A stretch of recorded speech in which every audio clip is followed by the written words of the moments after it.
स्वागत है आपका आपके अपने चैनल टीवी पर चर्चा में सीरियल अनुपमा में। अब इस इंटरव्यू में अनुज और अनुपमा गए हैं, वहां पर अनुज की बहुत बेइज्जती हुई है, जिससे अनुज अब बहुत ज्यादा परेशान है। अनुज को पता भी नहीं था कि उसके नाम पर कितना बड़ा थप्पड़ लगा हुआ है। यहाँ पर बरखा और अंकुश ने अनुज के बिजनेस के साथ साथ उसका नाम भी पूरी तरह तबाह कर दिया है। अब यहाँ पर अनुज को इस बात की खबर तक नहीं थी, तो यहाँ पर ऐसे में अनुज अपने आप को डिफेंड तो करता है, पर लेकिन ना उसके पास कोई सबूत है और ना ही कुछ कहने को है। तो इसीलिए अनुज और अनुपमा को वहां से खाली हाथ निराश होकर आना पड़ता है। पर लेकिन घर पे आके यहाँ पर डिम्पी तो बहुत ज्यादा खुश है।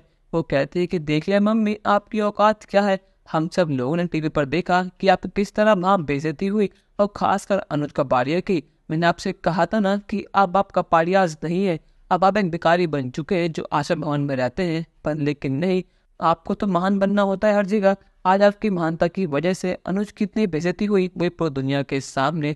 चलो, जो होता है अच्छे के लिए होता है, कम से कम आपका घमंड तो टूटा। यहाँ पर अनुज कहता है कि दिन पे शांत हो जाओ, अबे मेरा मूड वैसे ही बहुत खराब है, अब मुझसे पंगे मत लो वरना मुझसे बुरा और कोई नहीं होगा। यहाँ दिन पे कहते हैं आप क्या ही कर लेंगे, और आपकी जैसी बेटी है ना, वैसी बेटी कभी किसी को ना मिले। कल तुमने आपकी बेटी को सबक सिखाया है, अगर आपने कुछ जरूरत है मैं आपको सबक सिखा दूंगी। अनुज कहता है कि आत्या, यहाँ पर डिम्पी क्या बात कर रही है, मुझे पूरी बात जाननी है। यहाँ पर डिम्पी ने अपने पैरों पर खुद ही कुल्हाड़ी मार ली है। यहाँ पर आते हैं बताती है कि कल वो जब अंश के साथ खेल रही थी तो वहां पर डिम्पी ने उसको धक्का दिया, जिसकी वजह से उसको चोट भी लग चुकी है। अब यहाँ पर सुनने के बाद तो कि डिम्पी ने उसकी चोटी पर हाथ उठाया है, तो यहाँ पर अनुज अपना आपा खो बैठता है और अनुज कपाड़िया ने गुस्से में आके उठा दिया है डिम्पी के ऊपर हाथ। अब ये चीज देखकर सभी घर वाले बहुत हैरान है कि अनुज कपाड़िया ने क्या कर दिया, खासकर डिम्पी को। यहाँ डिम्पी को पता तक नहीं था कि अनुज उसको थप्पड़ मार देगा।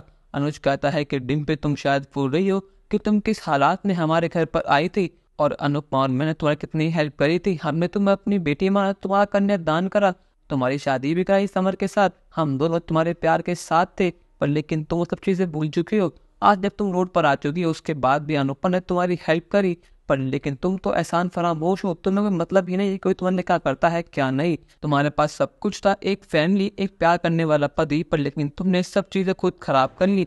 आज मेरा टीटू इतना परेशान है कि वो तुमसे बात तक नहीं करता। तुम्हें इस घर में रहना है रहो, नहीं रहना मत रहो। पर लेकिन अगर आईने से तुमने वे छोटी को हाथ भी लगाया तो मुझसे बुरा और कोई नहीं होगा। पर लेकिन क्या यहाँ पर डिम्पी थप्पड़ के पास शांत हो जाएगी या फिर उसकी बदतमीजियाँ और बढ़ जाएगी? अपनी राय हमें कमेंट सेक्शन में जरूर बताइएगा, और चैनल को अब तक नहीं किया सब्सक्राइब तो कर लीजिए। धन्यवाद।